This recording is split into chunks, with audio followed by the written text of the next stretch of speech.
Hello friends, आजचा आपला topic आहे कोनिकल पेंडुलम. 11th मध्ये सिंपल पेंडुलम तुम्ही स्टडी केला. सिंपल पेंडुलम मध्ये दोनच पार्ट. पहिला पार्ट म्हणजे स्ट्रिंग आणि सेकंड पार्ट त्या स्ट्रिंगच्या अदर एंडला अटॅच केलेला मेटल स्पियर. त्या सिंपल पेंडुलमची जी अरेंजमेंट आहे ना ती बोर्डवर मी ड्रॉ करतोय.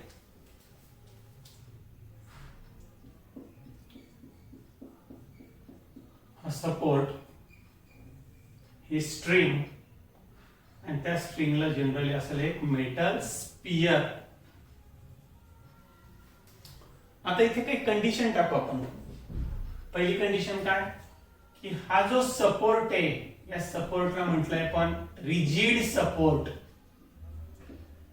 रिजिड सपोर्ट ती जी स्ट्रिंग कन्सिडर करतोय आपण ती कशी घेणार मासलेस और weightless in extensible end flexible. String घेताना ती असली पाहिजे मासलेस, अगदी कमी मास असलेली, इन एक्सटेंसिबल एक्सटेंड न होणारी, आणि तिसरी कशी पाहिजे ती flexible.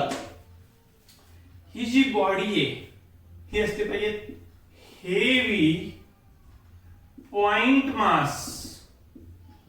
Heavy point mass body. आणि अशा कंडिशन जर सॅटिस्फाय केल्या तर तो पेंडुलम न राहता त्याला म्हटलं तर आयडियल सिंपल पेंडुलम. कसा डिफाइन केला जातो तो ideal simple pendulum? A heavy point mass body suspended from a rigid support bye means of massless, inextensible and flexible fiber is called ideal simple pendulum. हे ideal simple pendulum.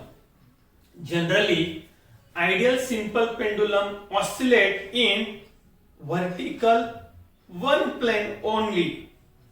हे त्याचं oscillation आहे. Vertically एका plain मध्ये तो oscillate होतोय. या केस मध्ये तो राईट लेफ्ट असं काय होतोय ऑसिलेट. आता अशा हा मेटल बॉडीला, याला बॉब म्हणतात, त्याला आपण मोशन देणार. ऑब्झर्व करा ही मोशन कशी दिली आहे.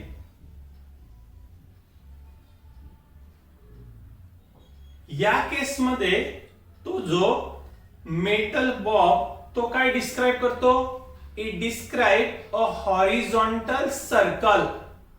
आणि स्ट्रिंग कडे जर तुम्ही नीट लक्ष दिलं तर ती डिस्क्राइब करते कोन. एकदा त्या मोशन कडे लक्ष द्या. जो सिंपल पेंडुलम, त्या सिंपल पेंडुलमला आपण मोशन दिली. त्या मोशन मध्ये दोन पार्ट केले. पहिला जो पार्ट तो असेल for metal Bob which describe horizontal circle and the string describe a cone. That is called conical pendulum. त्या कोनिकल पेंडुलमची अरेंजमेंट इथे दाखवू आपण.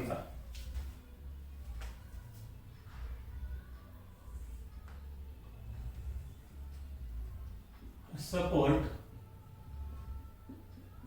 ही इनिशियल पोझिशन होती त्याची. Initial position. आणि त्या इनिशियल पोझिशन मध्ये त्या बॉबला आपण काय केलंय? मूव्ह केलंय. आणि तो डिस्क्राइब करतोय horizontal circle.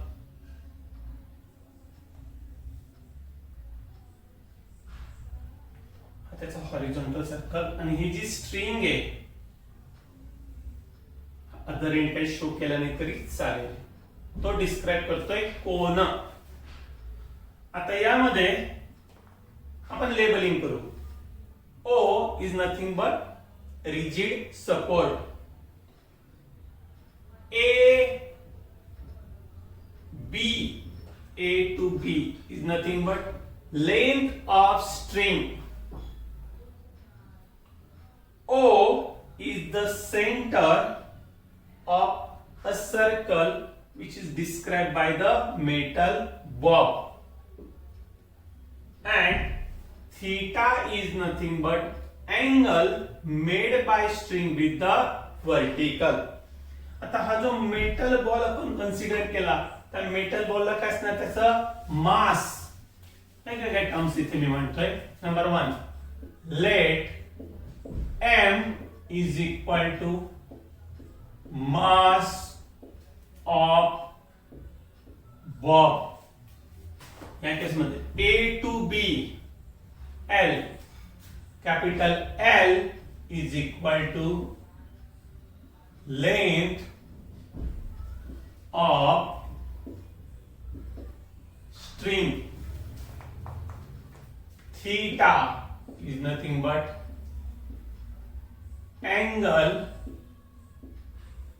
made by string with vertical.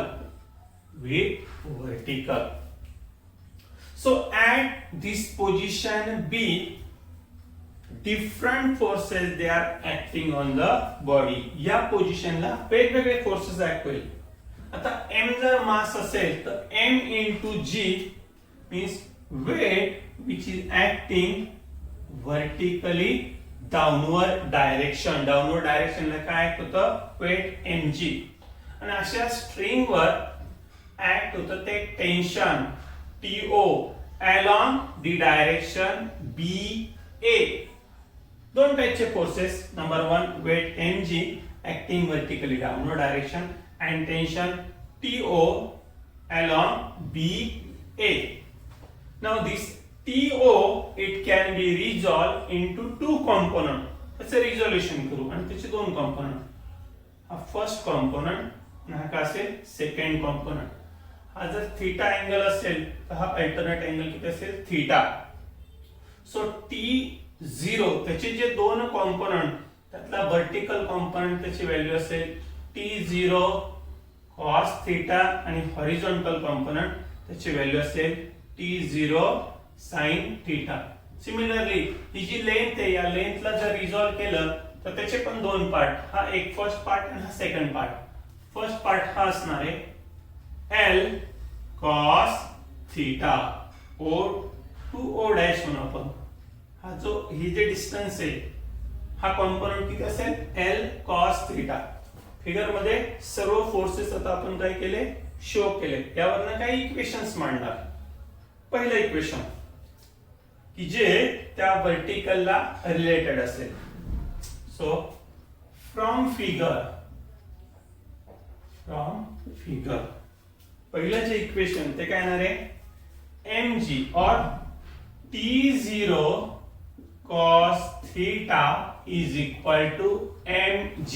याला रिप्रेझेंट करू इक्वेशन नंबर 1.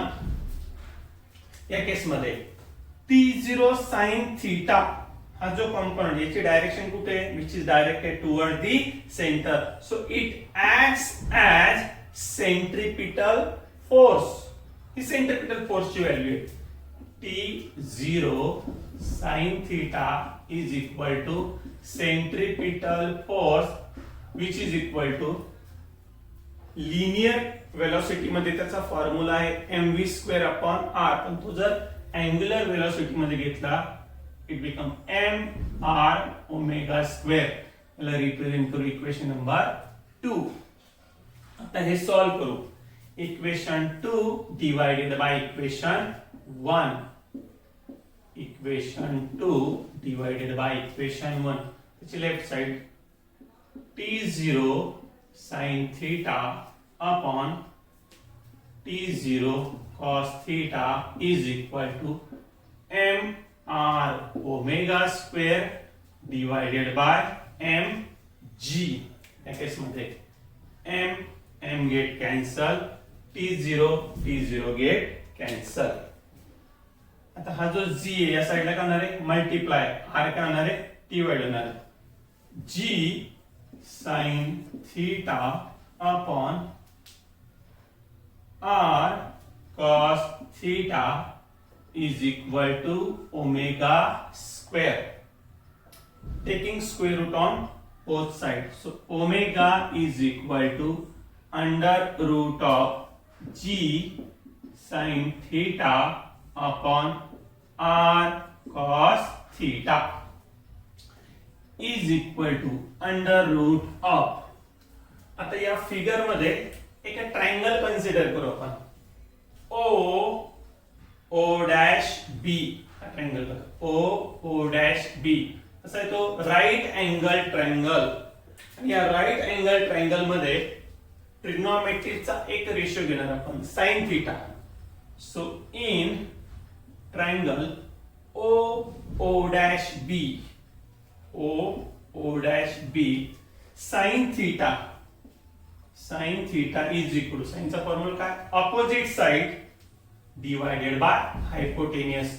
ही ऑपोजिट साइड त्या सर्कलने त्याची जी रेडियस आहे ती कन्सिडर करू आपण r. So sin theta is equal to r divided by hypotenuse किती आहे length of string l r upon l. sin theta is equal to r upon l. ही जी व्हॅल्यू आहे इथे काय करू आपण रिप्लेस करू. सो omega becomes g into sin theta ची value r upon l remaining part into r cos theta. r get cancel.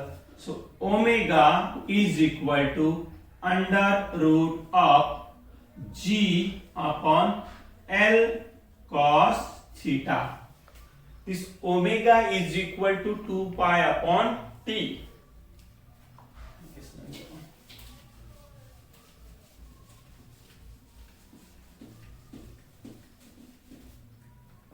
Omega, which is equal to 2 pi upon t, is equal to under root of g upon l cos theta.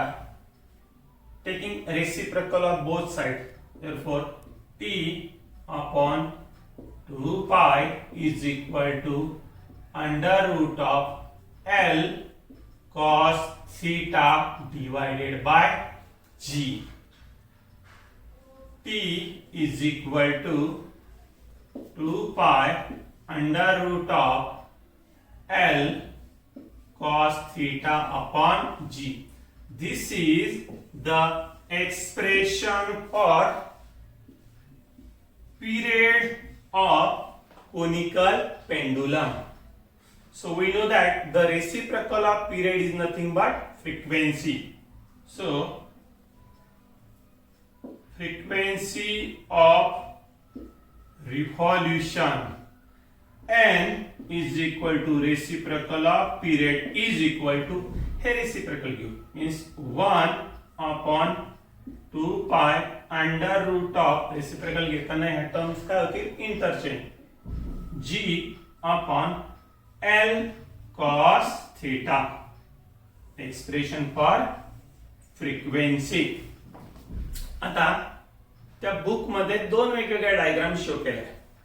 त्यातली जी first diagram आहे it is in inertial frame of reference आणि जी second diagram आहे it is in non inertial frame of reference. काय फरक आहे inertial frame of reference मध्ये we will consider centripetal force and in non inertial frame of reference we will consider centrifugal force. Both centripetal and centrifugal force they are having equal magnitude. त्यांचं magnitude equal असल्यामुळे त्या final expression मध्ये काहीही change होत नाही. So this is final equation for frequency.